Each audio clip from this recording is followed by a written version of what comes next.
ప్రేమ్‌సి ప్రేక్షకులందరికీ నా నమస్కారం. మనందరి పరమగురు బ్రహ్మర్షి పితామహ పత్రి గారికి, స్వర్ణమాల అమ్మగారికి అనంత కోటి ప్రణామాలు తెలియజేసుకుంటూ, లక్షలాది మంది ధ్యానుల యొక్క అనుభవాలు పిఎంసి ఛానల్‌లో రావాలి అన్న పత్రిజీ ఆశయంలో భాగంగా ఈరోజు ప్రకాశం జిల్లాలోని ఒంగోలు పట్టణానికి దగ్గరలో గల ఓం సంజీవని మెగా పిరమిడ్ ధ్యాన శక్తి క్షేత్రంలో మనమున్నాం మిత్రులారా. ఈరోజు వారి యొక్క ధ్యాన అనుభవాల్ని పంచుకోవడానికి సీనియర్ పిరమిడ్ మాస్టర్ లక్ష్మి గారు వచ్చి ఉన్నారు. వారి యొక్క ధ్యాన అనుభవాల్ని వారి యొక్క మాటల్లో మనం తెలుసుకుందాం. నమస్తే మేడం. నమస్తే సార్ హరి గారు. మేడం, మీ పేరు, మీ ఊరు, మీ కుటుంబ నేపథ్యము, మీ విద్యా అర్హత, మీ వృత్తి గురించి తెలియజేయండి. మన పరమ గురువైన పత్రిజీ గారికి, స్వర్ణమాల పత్రి గారికి హృదయపూర్వకమైన ప్రణామాలు. నా పేరు లక్ష్మి, మాది ఒంగోలు. మా హస్బెండ్ పేరు శ్రీరామ్. నేను డిగ్రీ చేశానండి. మా ప్రొఫెషన్ ప్రొవిజన్ షాప్ మాది. మాకిద్దరు ఆడపిల్లలు. వాళ్ళిద్దరి పేర్లు మేము ధ్యానంలోకి రాకముందు రాజ్యలక్ష్మి అండ్ మోహన్ కృష్ణప్రియ అని పెట్టుకున్నామండి.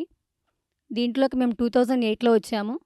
తాత నాగేశ్వరరావు గారని ఒక మాస్టర్ ద్వారా మేము దీంట్లోకి వచ్చాము. ఈ యొక్క కార్యక్రమంలో ముందర మాకు ఎన్ని అనుభవాలు ఉన్నా కానీ దీన్ని అందరిలో తెలియపరచడం కోసము ఈ పిఎంసి ఛానల్ మా దాకా వచ్చి మా యొక్క అనుభవాల్ని అందరికీ పంచడం కోసము ఈ పిఎంసి ఛానల్కి హృదయపూర్వక ప్రణామాలండి. మేడం, మీరు ఎప్పుడు ధ్యానంలోకి వచ్చారు?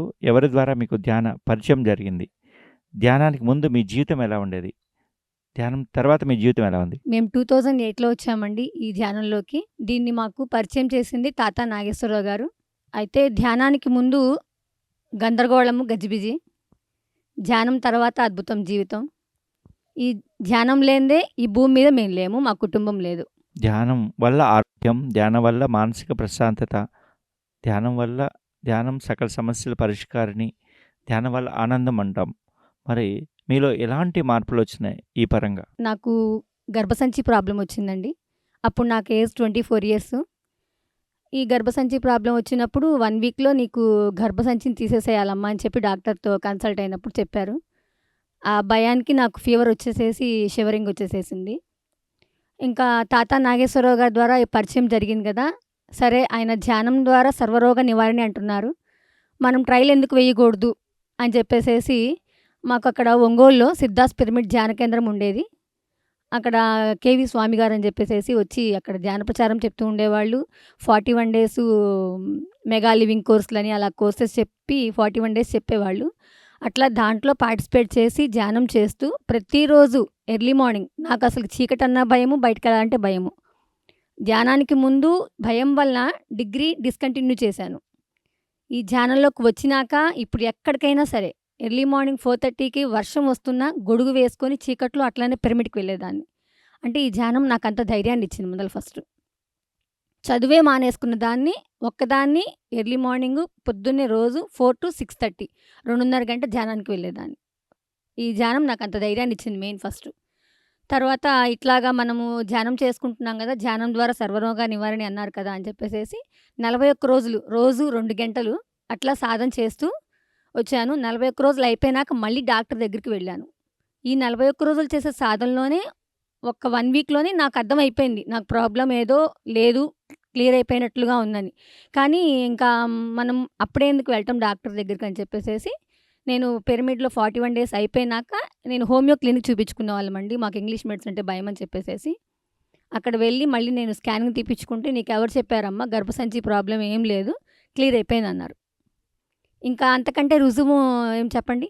అందుకని మేము ఈ ధ్యానాన్ని అంత గుడ్డిగా, అంత గట్టిగా, అంత ప్రాణంగా మేము నమ్మాము. దాని ద్వారా మా పిల్లల పేర్లు కూడా మేము మార్చేసుకున్నాము. పెద్ద పాప పేరు శ్వాస, చిన్న పాప పేరు ధ్యాస. మేము ఈ ధ్యానంలోకి వచ్చినప్పుడు మా పెద్దమ్మాయికి 6 ఇయర్స్, చిన్నమ్మాయికి 4 ఇయర్స్. మా యొక్క ఆర్థిక పరిస్థితి కూడా మేము ఒంటి బట్టలతో బయటకు వచ్చామండి. బిఫోర్ ధ్యానంలోకి రాకముందు మాస్టర్స్ టెస్ట్ పెడతారని చెప్పేసి అనేవాళ్ళందరూ చాలామంది. అది పక్కా. దీంట్లో మేము నిలుస్తామా నిలవమా అనే విధంగా మాకు టెస్టులు మాత్రం బాగా వచ్చినాయి. అంత ఇదిగా ఉన్నవాళ్ళం దీంట్లోకి వచ్చినాక మేము రూపాయి లేకుండా పెట్టుబడి పెట్టుకుని వ్యాపారం చేసుకున్నాం, చిల్లర కొట్టు. వ్యాపారం అద్భుతంగా ఉంది, కేవలం ఈ ధ్యానం వల్లేనండి. మేము వ్యాపారము అద్భుతంగా చేసుకున్నా అంటున్నాము. ప్లస్ పిల్లలు కూడా ఇప్పుడు పెద్ద పాప 6th ఇయర్ కదా మేము వచ్చినప్పుడు. ఇప్పుడు పాప ప్రజెంట్ యూకేలో ఉంది. అంటే ఒక్క రూపాయి కూడా ఎవ్వరు సహకారం లేకుండా మేము దీంట్లోకి వచ్చినాక నేచరు ప్లస్ గురువుగారే మాకు. ప్రతి నిమిషము మా గురువుగారే. ఇంకా ఏం లేదు. మేము ఒక కాలు ముందుకు వేస్తున్నాము అంటే గురువున్నారు. అంతా నమ్మేసాం మేము. అట్లానే ఉన్నది కూడా. మాకు గురువుగారి యొక్క సహకారం. మా చేతిలో రూపాయి లేదు. కానీ పాపను మాత్రం యూకే పంపించగలిగాము. మరి ధ్యానం యొక్క గొప్పతనం అది. అది ఎలా అంటే కూడా రుజువు చూపిస్తామండి మేము. ఫస్ట్‌లో 2009 అప్పుడు ధ్యాన గ్రామీణం అని ప్రోగ్రామ్ పెట్టారండి. ఒంగోలులోనే స్టార్టింగ్ అది. అయితే ఒక్కొక్కళ్ళు ఒక వారం రోజులు ఒక ప్లేస్‌కి వెళ్ళి చెప్పాలి, ధ్యాన ప్రచారం చేయాలన్నారు. అట్లానే ఇద్దరము ఒకవైపు, ఇద్దరం అట్లాగా ఒక 7, 8 గ్రూపులుగా వెళ్ళేసేసి ధ్యాన గ్రామీణము పొద్దున్నే 4-5:30 లోపు స్కూల్‌కి వెళ్ళేసేసి అక్కడ స్కూళ్ళ దగ్గర గానీ అట్లా పెట్టమని చెప్పారు. సర్లేనని మా వారు, నేను ఇద్దరం కలిపి ధ్యాన గ్రామీణం ప్రోగ్రామ్‌లో పార్టిసిపేట్ చేసి కొప్పోలు రోడ్ దగ్గర ఒక స్కూల్ ఉంది. ఆ స్కూల్‌కి వెళ్ళి చెప్పాలి. 9థ్, 10థ్ క్లాస్ వాళ్ళకి స్టడీ అవర్స్ ఉంటాయమ్మా 5-6 అన్నారు ఎర్లీ మార్నింగ్. అట్లానే మేము 4:30కి ఇంటి దగ్గర నుంచి బయలుదేరి వెళ్ళాము. మాది చిన్న బండి అండి, టీవీఎస్ బండి. అయితే ఆ బండి మీద మాకు దానికి లైట్ లేదు, పోయింది. ఏయించడానికి కుదరలే ఆయనకి. ఇంక ఏం చేసాము, వెళ్తూ ఉన్నాము. మధ్యలో తార్ రోడ్ ఏస్తున్నారు. కంకర బాగా లావుగా ఉన్నది. మరి స్ట్రీట్ లైట్ కూడా 5 కల్లా ఆపేసేస్తారు కదా! ఇంకా ఏం చేశారు మా వారు, చిన్న నోకియా ఫోన్ ఉంటే ఆ ఫోన్ తోటి ఇలా పట్టుకొని టార్చ్ వెలిగించు లక్ష్మి, నేను బైక్ పోనిస్తాను అని అన్నారు. ఇంక సరేలే అని చెప్పేసేసి ఆయనేమో డ్రైవ్ చేస్తున్నారు. నేనేమో వెనక్కి కూర్చొని టార్చ్ పట్టుకున్నాను.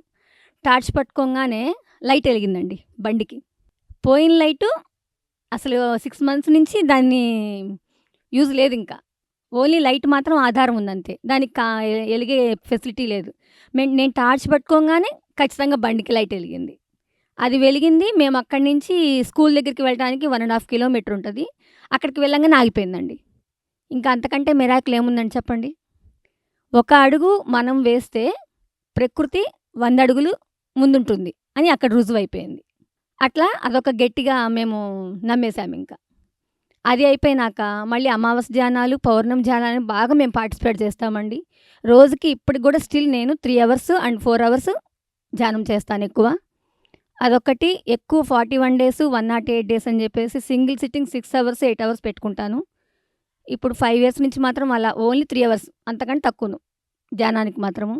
అలా చేసుకుంటూ ఉంటూ మేము మా ఊరు దగ్గర నుంచి మినిమం ఒక 8 కిలోమీటర్లు, 10 కిలోమీటర్లు ఉంటుంది ఒంగోలు నుంచి. అక్కడ పాత గుడిలో అమావాస్య ధ్యానం పెట్టారు ఒక 3 డేస్. సర్లేనని మేము నైట్ షాప్ క్లోజ్ చేసుకొని 11కి అలా మాది క్లోజ్ అయిపోతుంది షాపు. వేరే సార్ వచ్చి, సార్ వెళ్దామా అని చెప్పన్నారు. చక్కగా ఆయన బండి, భాస్కర్ గారు అని చెప్పేసేసి ఆయన బండి మీద మేమిద్దరం వెళ్ళాము. మా చిన్న బండి అంత దూరం ఇబ్బంది అవుతుందని చెప్పేసేసి కొప్పోలు రోడ్లో వెళ్ళామండి. అక్కడ ఒక స్ట్రీట్ లైట్ కూడా ఏం లేదు. మరి నైట్ మిడ్‌నైట్ 12:31 అప్పుడు అమావాస్య. కారు చీకటిగా ఉంది బాగా. ఇంకా అక్కడ పంచర్ పడింది బండికి. బండికి పంచర్ పడంగానే ఇంకా ఎట్లాగా అని చెప్పేసేసి అనుకుంటా ఉన్నాము. ఆ బండిని తీసుకెళ్ళి ఒక పెద్ద బిల్డింగ్ ఉంటే ఆ బిల్డింగ్ దగ్గర పెట్టాము. నడి రోడ్డు మీద నుంచున్నాము. సరే ఏదో ఒకటి రాకపోయిద్దా అని థాట్ కూడా ఏం లేదు. మా వారు ఒకటే మాట అన్నారు, పత్రిజీ గారు మన కోసం కారు పంపిస్తారు లక్ష్మి అన్నారు. ఇంక సార్‌కి ఏం పని లేదండి, నిన్ను నన్ను కాపలా కాసుకొని కూర్చుంటారని చెప్పేసి ఒక డైలాగ్ వాడా అంతే. కాపలా కాసుకొని కూర్చుంటారు అనే అనే వర్డ్ కూడా ఇంకా కంప్లీట్ చేయలేదు. మా ఇద్దరి ముందొచ్చి కారు ఆగిందండి. ఇంకా అంతకంటే అద్భుతం ఉందండి. ఇంక మాకు ఇద్దరికి ఒకళ్ళ మొహాలు చూసుకొని నవ్వుకుంటున్నాం ఇద్దరము. ఇంక కారులో సారు, మీరెక్కడికెళ్తున్నారు మేడం అని అడిగితే, ఇట్లాగా ధ్యానం ప్రోగ్రామ్ జరుగుతుందండి, అక్కడికి వెళ్దామనుకుంటున్నామంటే అని చెప్పేసి వాళ్ళ కారులో ఎక్కించుకొని వాళ్ళ ఇంటి దాకా పికప్ చేసి చక్కగా ఒక గ్లాస్ వాటర్ ఇచ్చి, వాళ్ళ అబ్బాయికి 2 వీలర్ బండి ఉంటే దాంట్లో పెట్రోల్ పోసి 1 లీటర్ పెట్రోలు, ₹1,00,000 బండిని మా చేతికిచ్చారండి. మనం ఇస్తామా ధైర్యంగా? ఎవరు ఇవ్వం. ఆ టైంలో వస్తేనే ఒక గ్లాస్ మంచినీళ్ళకి భయపడతాము. అట్లాంటి ₹1,00,000 బండి వాళ్ళ దాంట్లో పెట్రోల్ పోసి, బండి తాళం ఇచ్చి, మా వారు ఇట్లా మాది పలానా చోట షాప్ అండి, ఆ షాప్ దగ్గర అడ్రస్ చెప్తుందంటే, మీరు మాకేం చెప్పొద్దండి అడ్రస్సు, మీరు చక్కగా మీ ప్రోగ్రామ్ అయిపోయినాక తీసుకొచ్చి ఇక్కడ పెట్టండి బండి అని చెప్పారు. ఇంతకంటే అద్భుతమైన మిరాకిల్ ఏమైనా ఉందా? అప్పుడు అనిపించింది, మనం ఒక అడుగు వేయటం ఆలస్యం, నేచర్ మనకి 100 అడుగులు ఉంటుంది అని చెప్పేసేసి. అట్లానే మేము మాది చిల్లర కొట్టు కదా, నేను పద్దస్తమానం ఉదయం 10 నుంచి నైట్ 10 దాకా ఇక్కడే షాప్‌లో ఉంటున్నాను, ఈ చింతపండు బెల్లం బిస్కోట్ ఏందిరా అని బాధపడేదాన్ని పద్దస్తమానం. కానీ వెళ్ళేదాన్ని. నా అదృష్టం ఏందంటే, మా ఫ్యామిలీ మొత్తం ధ్యానంలోకి వచ్చాం కాబట్టి, పిల్లలు గూడా చక్కగా చేస్తారు. ధ్యాన ప్రచారం బాగా చేస్తారు. మా పెద్దమ్మాయి అయితే పాంప్లెట్ తీసుకొని వెళ్ళి, మా లైనంత హాస్టల్స్ అయితే ఒక ప్యాడ్ మీద వైట్ పేపర్ పెట్టుకొని, ఒక పెన్ను పెట్టుకొని, ఒక పౌచ్ పెట్టుకొని తీసుకెళ్ళేది. "ఏంటి నాన్న ఈ టైంలో ఎక్కడికి నాన్న" అంటే, "మమ్మీ అక్కడ ధ్యాన మహాయాగం జరుగుతుంది గదా మనకి. ఆహ్, మీ వంతు మీరు చేస్తున్నారు గదా! మా ప్రకారంగా మేము గూడా చేస్తామని" వెళ్ళి హాస్టల్స్ ప్రతి పాప దగ్గరికి వెళ్ళి రూపాయితో సహా తీసుకొనొచ్చేది. ఖాళీ పౌచ్ తీసుకెళ్ళేది. పౌచ్ నిండా చిల్లర పోసుకొనొచ్చేది. అట్లాగా రోజు ఈవినింగ్ 7:00కొస్తది స్కూల్ నుంచి. 7-8:30 దాకా హాస్టల్స్ మొత్తం తిరిగొచ్చేసొచ్చేసేది. 9:30 దాకా. అట్లాగా తను చేయబట్టి ఆ టైంలో ఇప్పుడు తను యూకేకెళ్ళిందేమో అనిపిచ్చిద్ది. మాకు పంపించే ఇది లేకపోయినా కానీ. ఆ గురువుగారి దయ వలన అంతే. ఆ ధ్యానం పవరు అలాంటిది. మాది ఇంకా ఇది పిల్లలు ఒక ధ్యాన ప్రచారం అయితే ఒక ఎత్తు. ఇల్లనేది మాకింకొక ఎత్తండి. అసలు నాకు మా అన్నయ్య అంటే ప్రాణము. పుట్టిల్లంటే ఏ ఆడపిల్లకైనా ఉంటది. కానీ అన్నయ్య అంటే నాకు చాలా ప్రాణం. అయితే మా మదర్‌కి పెరాలసిస్ మా ఇంటికొచ్చింది. అమ్మ నాన్నగారు బాడీ వెకేట్ చేసినాక 8 ఇయర్స్ నా దగ్గరే ఉంది. మా అమ్మగారికి మా వారన్నా, నేనన్నా ప్రాణం. అల్లుడు కాదు ఆమెకు కొడుకు. ఆయన అలా ఉండేవాడు. మా పిల్లలు అడిగేవాళ్ళు, "ఏమ్మా అమ్మమ్మ అదే మీరు మావయ్య దగ్గర ఉండొచ్చు గదా! మావయ్య అడుగు పెడితే కారు ఉంటది. అడుగు తీస్తే కారు ఉంటది. మరి అంత రిచ్‌గా ఉన్నప్పుడు మావయ్య మిమ్మల్ని బాగా చూసుకుంటారు కదా అమ్మమ్మ" అంటే, "ఎంత డబ్బున్నా కానీ అమ్మ నాకు ఆత్మానందం కావాలి కదమ్మా" అనేది. ఆమెను రోజు ఉదయం పూట మేము 4:30కి అమ్మ కూతుళ్ళం ఇద్దరం వెళ్లి ధ్యానం చేసుకొని వచ్చేవాళ్ళం సిద్ధాస్ పిరమిడ్ ధ్యాన కేంద్రానికి. అదే 8 ఇయర్స్ నా దగ్గరే ఉన్నదామె. ఉన్నప్పుడు ఆమెని ఎంతో బాగా చూసుకునేవాళ్ళం. ఆమె మమ్మల్ని అంతకంటే ఎక్కువ బాగా చూసుకునేది. ఆ రిలేషన్ బాగా నడిచిపోయింది. ఆ టైంలో మా అన్నయ్యకి మా మీద బాగా కోపం ఉండేది. మా దగ్గర ఉంటుందని చెప్పేసేసి. అదొక్కటి తప్పితే ఇంకేం లేదు. వాడు చాలా మంచోడు. మాకు బాగా ఇష్టం మా అన్నయ్య అంటే. అయితే మా ఇల్లు మేము కొనుక్కున్నాము.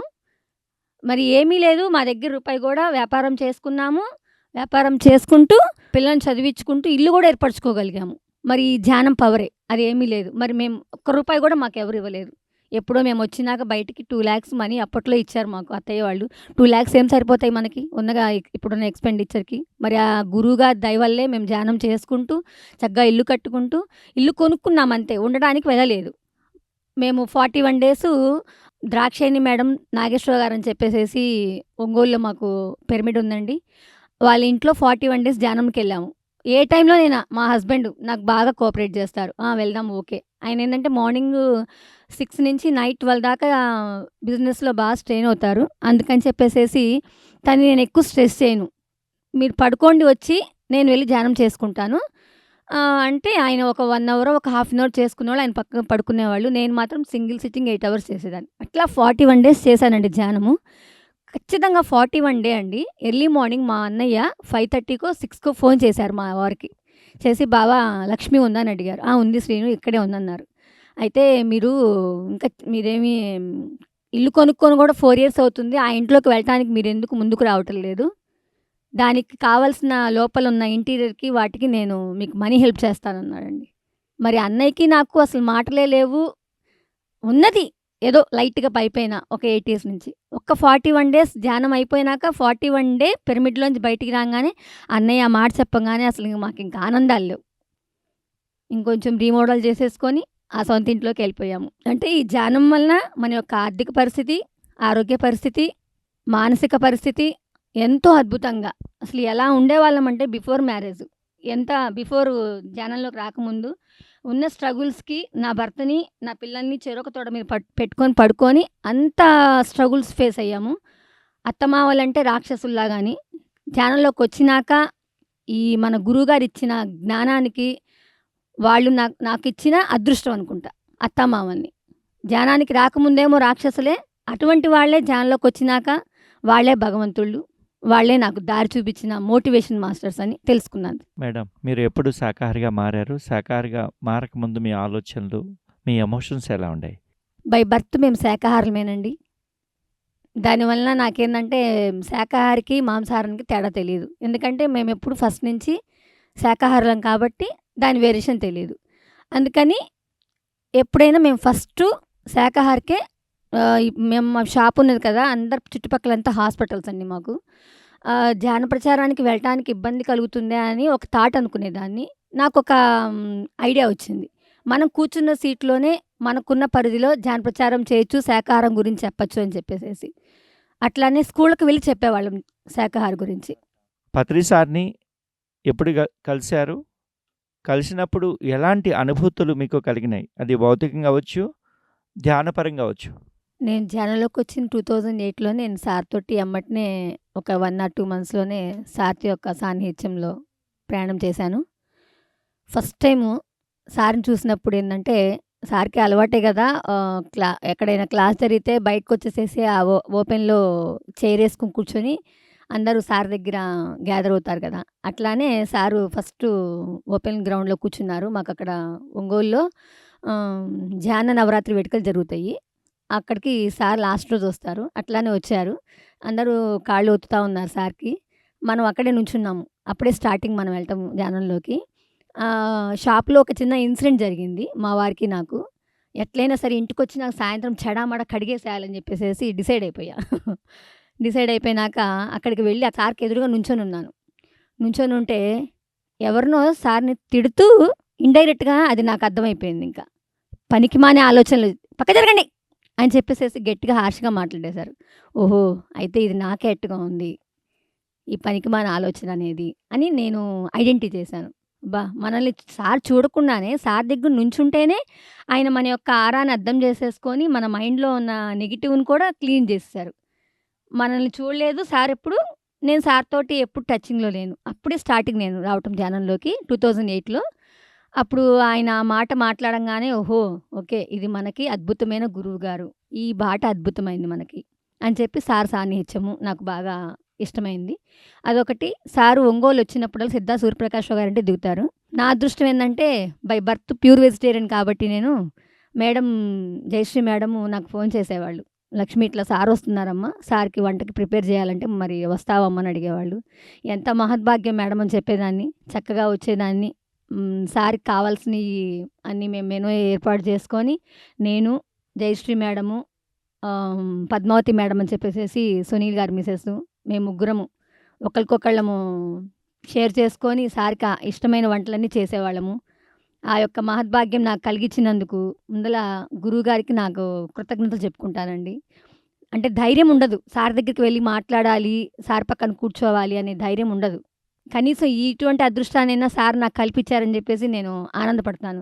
కంపల్సరీగా ప్రతి సంవత్సరంలో 3 సార్లన్నా సార్‌కి వంట చేసి పెట్టేటువంటి అదృష్టాన్ని మాత్రం నాకు గురువుగారు ఇచ్చినందుకు గురువుగారికి హృదయపూర్వకమైన ప్రణామాలు. 15 సంవత్సరాలు, 16 సంవత్సరాల దాకా ప్రతి సంవత్సరము సార్‌కి వంట చేసి పెట్టేదాన్ని. చేసినప్పుడు మేము వంట చేసి పెట్టి వచ్చిన వాళ్ళకి పెట్టేవాళ్ళం. మేము తినేవాళ్ళం కాదు. సార్‌కి ఉన్న అలవాటు మనకందరికి తెలిసిందే కదా! వంట చేసిన వాళ్ళని పిలిచల్లా వాళ్ళకి పెట్టండి అని చెప్పేసేసి చెప్పేవాళ్ళు. మేము సార్ కోసం అని ఇష్టంగా వండింది ప్లేట్‌లో పెట్టిస్తే, ఆ ప్లేట్ తీసుకొచ్చి మాకిచ్చేవాళ్ళు సారు.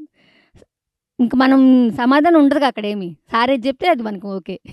ఇంక మేము అక్కడ వడ్డన ఆపేసేసుకొని మేము ఇద్దరం కూర్చొని తినేసేవాళ్ళం. మా ఫ్రెండ్ నేను ఆ అమ్మాయి పద్మ. అట్లా ఉండేది సార్ సాన్నిహిత్యంలో మాకు. అంత అద్భుతం. మరి ఇంత అద్భుతమైనటువంటి ధ్యానం గురించి తెలుసుకొని, సాధన చేసి, ఎన్నో లాభాలు పొంది, ఎంతో జ్ఞానాన్ని పొందారు గదా! మరి ఈ ధ్యానపరమైనటువంటి సేవా కార్యక్రమాలు ఏం చేస్తున్నారు? మేము ఈ బిజీ లైఫ్‌లో కూడా అండి, షాప్ మాకు బిజీగా ఉంటది.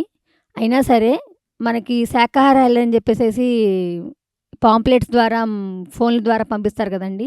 అయి గుర్తుపెట్టుకుంటాం కంపల్సరీగా శాకాహారాలని మాత్రం. గుర్తుపెట్టుకొని కంపల్సరీగా శాకాహారాలకి మాత్రం అటెండ్ అవుతామండి. అటెండ్ అవ్వటమే కాకుండా మాతో పాటు చుట్టుపక్కల వాళ్ళని కూడా తీసుకెళ్తాము. ఎట్లైనా సరే మనం గురువుగారి యొక్క సంకల్పం, భూమాత సాక్షాత్కారం. అది ఫస్ట్ ఆఫ్ ఆల్ మెయిను.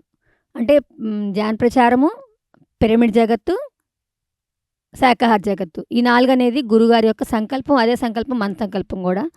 మేము షాప్‌లో ప్రతి ఒక్క మాకు పట్టీ వస్తదండి చిల్లర కొట్టుల్లో కదా! ప్రొవిజన్స్ పట్టీ రాసిస్తారు. ప్రతి ఒక్క కస్టమర్‌కి పాంప్లెట్‌ని పిన్ చేసి ఆ గోతంలో ఏస్తామండి. కంపల్సరీ అది. ప్రతి పేషెంట్ వస్తే షాప్ దగ్గరికి పాంప్లెట్ ఇస్తాము. పాంప్లెట్ ఇచ్చి అవకాశం ఉంటే మీరు కూర్చొని ధ్యానం చేస్తారా మేడం అని అడుగుతాం.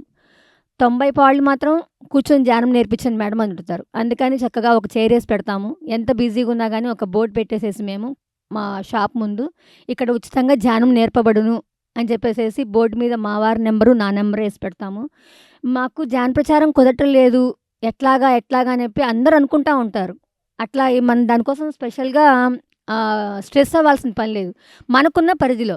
ఇప్పుడు మన ఇంట్లో ఉండేవాళ్ళుంటారు. అవకాశం లేదు బయటికెళ్ళటానికి. చుట్టుపక్కల మనము ఫ్రెండ్స్ ఉంటారు గదా! వాళ్ళతోటి. ఫర్ ఎగ్జాంపుల్ మీరే రిలేషన్స్‌తో ఫోన్ మాట్లాడుతా ఉంటారు. గంట మాట్లాడిన దాంట్లో 1 సెకన్ ఉపయోగించుకోండి. ఇంతసేపు మనము మాట్లాడిన దాంట్లో ఒక్క క్లూ అన్నా దొరక్కపోయిద్దా మనకి? వీళ్ళకి ధ్యానం చెప్పాలి అనేటటువంటి ఆలోచన మనకొస్తే, మీరు మాట్లాడిన 10 నిమిషాల్లోనే ఒక మాట మాట్లాడొచ్చు మనం. అదే ఉన్న దానిని సద్వినియోగపరుచుకోవాలి అంటే, మాకు షాప్‌లో చక్కగా వచ్చిన వాళ్ళకి పాంప్లెట్ ఇస్తాము. పట్టీ కట్టించిన వాళ్ళకి పాంప్లెట్‌లు పిన్ కొడతాము. నెలకొకసారి ధ్యాన జగత్తు, ధ్యానాభ్యాస బుక్స్ ఉంటాయి గదండీ! వాళ్ళకి బస్తాల్లో వేస్తాము. కనీసం మన ద్వారా 100 మందిలో ఒక 10 మందన్నా మారకపోతారా అని పాజిటివ్ థాట్‌లో ఉంటాము. ఇప్పుడు దగ్గరగా కాని రాకుండా మేము షాప్ దగ్గర అందరికి బాగా నోటెడ్ అండి. వీళ్ళు బాగా ధ్యానం చెప్తారు, ధ్యాన ప్రచారం జేస్తారని జెప్పేసేసి ఒకటి మొన్న ఈ మధ్యన ఇంటింటా ధ్యానం అని చెప్పేసేసి మేము పెట్టుకున్నామండి. 21 డేసు. ఇంటి దగ్గర వాళ్ళని రోజు పిలిపిచ్చాను. పిలిపిచ్చేసేసి ఇంటింటికి రోజు వెళ్ళి ఆ 11 రోజులు మేడం ఇట్లాగా మా ఇంట్లో ధ్యానం నేర్పిస్తున్నాము. తప్పకుండా రండి అని చెప్పేసేసి పాంప్లెట్స్ పంచి ప్రోగ్రామ్‌కి ముందు 3 రోజులు చెప్పేసేసి వాళ్ళ నంబర్‌లన్నీ తీసుకొని గ్యాదర్ చేసుకొని ఆ ప్రోగ్రామ్ స్టార్ట్ అయ్యే ముందు ఫోన్‌లు చేయటం మళ్ళీ. రిస్క్ అని అనుకోకూడదు మనం. మనకి రావాలి, వాళ్ళకి ధ్యానం చెప్పాలి. మన సంకల్పం ఒకటే. చక్కగా వచ్చేవాళ్ళు మూడో ఫ్లోర్ అండి మాది. అయినా సరే అబోవ్ 60 ఇయర్స్‌లు కూడా పైకి ఎక్కొచ్చి ధ్యానం నేర్చుకున్నారు. అట్లాగా ధ్యాన ప్రచారానికి, శాకాహార జగత్తుకి, పిరమిడ్ జగత్తుకి మేము చాలా ముందు ఉంటామండి. పిరమిడ్ యొక్క గొప్పతనం మాత్రం ఒక్కటి చెప్తానండి నేను. అంటే ఎన్నో ప్రయోగాలు ఎంతోమంది చేశారు. కానీ మనము స్వయంగా నేను ఇంట్లో చేసిన ప్రయోగం ఒకటి. ఇంట్లో ఏందంటే పూజ చేసుకున్నాము ఒకరోజు. చేసుకుంటే కలశం మీద కాయ ఉంటది గదండీ! ఆ కాయనేం చేశాను, ఒక గిన్నెలో పెట్టా. గిన్నెలో పెట్టి ఏ వస్తువుకైనా ఇంట్లో మేము వాటర్ మీదైనా, వెజిటబుల్స్ మీదైనా ప్రతి ఒక్క దాంట్లో మీద పిరమిడ్ పెడతాము. ఒక 30 దాకా పిరమిడ్‌లు ఇంట్లో ఉంటాయి. ప్లస్ పెద్ద పిరమిడ్ ఒకటుంది ఇంట్లో చక్కది. అయితే ఆ రోజు మేము పిరమిడ్ పెట్టా ఆ టెంకాయ మీద. పెట్టినాకేందంటే నేను మాక్సిమం ఒక టెంకాయ ఎన్ని రోజులుంటదండి? మహా అయితే ఒక 10 రోజులు. అయితే ఒక వారము. అంటే 15 రోజులేసుకోండి. ఇంక అంతకంటే ఎక్కువ ఉండదు గదా! ఒక టెంకాయ అనేది. పిరమిడ్ పెట్టేసాము దాని మీద ఆ టెంకాయ మీద. నాకు అక్క వాళ్ళ అమ్మాయిది మ్యారేజ్ అయితే నెల రోజుల పాటు కుదరలా. ఇంట్లో పట్టించుకోవడానికి దానికి. అటు ఇటు తిరగడం సరిపోయింది. 2 నెలల 10 రోజుల తర్వాత ఇంట్లో వెరైటీ చేయడానికి గానీ, అదే పచ్చళ్ళు గానీ ఏదైనా చేసుకోవడానికి అవకాశం కుదిరింది. ప్లస్ నాకు కొంచెం ఆ స్ట్రెస్ వలన ఫీవరొచ్చి పట్టించుకోలేదు. ఏదో తింటున్నాం, తెచ్చుకుంటున్నాం, ఉంటున్నాం అంతే. అయితే పాప వాళ్ళ ఫ్రెండ్స్, "మమ్మీ ఇట్లాగా ఫ్రెండ్స్ వస్తున్నారు. కొంచెం పచ్చడి చేయి మమ్మీ" అనింది. సర్లే అని చెప్పేసి కొబ్బరి పచ్చడి చేద్దామని చెప్పేసేసి టెంకాయ పగలగొట్టానండి. ఆ పిరమిడ్ కిందున్న టెంకాయని. 2 నెలల 15 రోజులు ఖచ్చితంగా. 2 నెలల 15 రోజులు టెంకాయ పగలగొడితే, సరేనమ్మా 2 నెలలు పైనయింది గదా! ఆ టెంకాయ బావుంటదో బాగోదనమ్మా అంటే, చూద్దాం నాన్న ఏమైంది పిరమిడ్ కింద ఉంది గాబట్టి నాకు ఆ నమ్మకం ఉంది. బావుంటదని చెప్పేసి. కొడితేనండి కాయ చక్కగా నీట్‌గా వాటర్ మొత్తం ఎవాపరేట్ అయిపోయినియి. తియ్యగా అమృతంగుంది. మరి 2 నెలల 15 రోజులకి టెంకాయ అట్లా ఉన్నది అంటే మరి పిరమిడ్ గొప్పతనం ఎలా ఉందండి? అది. అందుకని ప్రతి ఒక్కళ్ళు మనము సింగిల్‌గా చేసుకుంటే ఓకే. పిరమిడ్‌లో కూడా చేసుకొని పిరమిడ్‌ని అందరిని ఉపయోగించుకోవాలి. అది మాత్రం. పిఎంసి ఛానల్ గురించి మీ మాటల్లో పిఎంసి ఛానల్ ఈరోజు సమాజాన్ని ఏ విధంగా ప్రభావితం చేస్తుంది? ఎలాంటి కార్యక్రమాలు మిమ్మల్ని ఆకర్షితులు చేస్తున్నాయి? అలానే పిఎంసి ఛానల్‌కి మీ యొక్క సహాయ సహకారాల గురించి కూడా. ధ్యానం చేసి మన వరకు మనం కాకుండా పంచే కొద్దికి పెంచబడిద్ది అనే మొదటి మెట్టుకు మాత్రం పిఎంసి రుజువండి. 2012లో సారు మీరింత కష్టపడుతున్నారు ఇన్ని సంవత్సరాల నుంచి ఒక్కరోజు ఆగండి, ఒక్కరోజు ఆగంటే ఎన్నో అనుకున్నాము. చాప కింద నీరులాగా వెళ్ళిపోయిద్దన్నారు. అది దీనేనండి రుజువు. పిఎంసి ద్వారా మాత్రమే. మరి ఇవాళ రోజుల్లో కొన్ని లక్షల మంది, కోట్ల మంది ప్రపంచవ్యాప్తంగా ధ్యానం గురించి తెలుసుకొని శాకాహారులుగా మారటానికి ఒక తొలిమెట్టు అగ్రతాంబూలం పిఎంసికి ఇవ్వాల్సిందేనండి తప్పకుండా. అందుకని ఈ పిఎంసి మాత్రము బాగా ఇంకా అందరిలో చొచ్చుకొని పోవాలి అంటే ఎవరి అవకాశం ఉన్న వారికి, ఎవరి స్థితి తగ్గట్టుగా వాళ్ళు మనం దీనికి సహకరిస్తే, దీనివలన మనం ఒక వంతు చేస్తే ఈ పిఎంసి 1000 వంతులు పైన చేస్తదండి. అందుకని పిఎంసి ఛానల్‌కి హృదయపూర్వకమైన ప్రణామాలు. చివరిగా ఈ సమాజానికి ఈ ధ్యానం యొక్క అవసరం, సహకారం యొక్క ఆవశ్యకత గురించి. ఇప్పుడున్న సిట్యుయేషన్‌కి పిల్లలకి గానీ, పెద్దలకి గానీ స్ట్రెస్ ఎక్కువ, వైరస్ అని, అవ్వని, ఇవ్వని అంటున్నారండి. దాని నుంచి మనము ఉన్న స్థితి నుంచి ఉన్నత స్థితికి వెళ్ళాలి అంటే అన్ని పరంగా ఆరోగ్యపరంగా కానీ శారీరక పరంగా కానీ ధ్యానం మాత్రం వెరీ వెరీ వెరీ వెరీ అద్భుతం అండి. అందరూ ధ్యానం చేయాలి, శాకాహారులుగా ఉండాలి, ఆరోగ్యంగా ఉండాలి అంటే ఈ పిఎంసి ద్వారా మాత్రమే వీలవుతుంది. గురుగారికి ముందుగా అండ్ పిఎంసి ఛానల్కి ఈ యొక్క నాకు అవకాశాన్ని ఇచ్చినందుకు హృదయపూర్వకమైన ప్రణామాలు. ఫ్రెండ్స్, చూశారు కదా లక్ష్మి గారి యొక్క ధ్యాన అనుభవాలు ఎంత అద్భుతంగా ఉన్నాయో. ధ్యానం వల్ల ఆరోగ్యం, ధ్యానం సర్వరోగ నివారణ అనే దానికి వారి యొక్క అనుభవమే. సో గర్భసంచి ప్రాబ్లంతో ఎంతో కాలం నుంచి బాధపడుతున్న వారు కొద్ది కాలంలోనే ధ్యానం చేసిన కొద్ది రోజుల్లోనే దాని నుంచి బయటపడటం, జేబులో రూపాయి లేకుండా ఇంటి నుంచి కట్టుబట్టలతో బయటకు వచ్చిన వారు ధ్యానం వల్ల ఎంత ఆర్థికంగా స్థిరపడ్డారో వారి యొక్క మాటల్లో మనం విన్నాం. ఈరోజు స్వంతగా ఒక ఇల్లు కొనుక్కుంటూ, పిల్లల్ని మంచి చదువులు చదివించుకుంటూ, ఫారిన్ కంట్రీస్ పంపిస్తూ, ఎంఎస్ చేయిస్తూ వారు చెప్పిన అనుభవాలు ఎంత అద్భుతంగా ఉన్నాయో. అలాగే మనం చేయవలసింది చేస్తే మనకి రావాల్సింది వస్తుంది అనేది కూడా మనం విన్నాం వారి మాటల్లో. సో 6 నెలల నుంచి లైట్ వెలిగినటువంటి ఆ స్కూటర్ ఎంత అద్భుతంగా మళ్ళీ ఆ లైట్ వెలిగి వారి గమ్యాన్ని చేర్చిందో. అలాగా ఎన్నో అనుభవాలు వారి మాటల్లో మనం విన్నాం. సో కాబట్టి ఇంత అద్భుతమైనటువంటి ధ్యానాన్ని, వారి యొక్క అనుభవాల్ని, జ్ఞానాన్ని మనకి పంచినందుకు మనందరి తరపున హృదయపూర్వకమైనటువంటి ధన్యవాదాలు మేడం. ముందుగా మాకు ఈ అవకాశాన్ని ఇచ్చినందుకు హరిగారికి హృదయపూర్వకమైన ప్రణామాలు సార్. పిఎంసికి మన పరమ గురువైన పత్రిజీ గారికి, అమ్మ స్వర్ణమాల పత్రి గారికి హృదయపూర్వకమైన కృతజ్ఞతలు మాకు ఈ అవకాశాన్ని ఇచ్చినందుకు.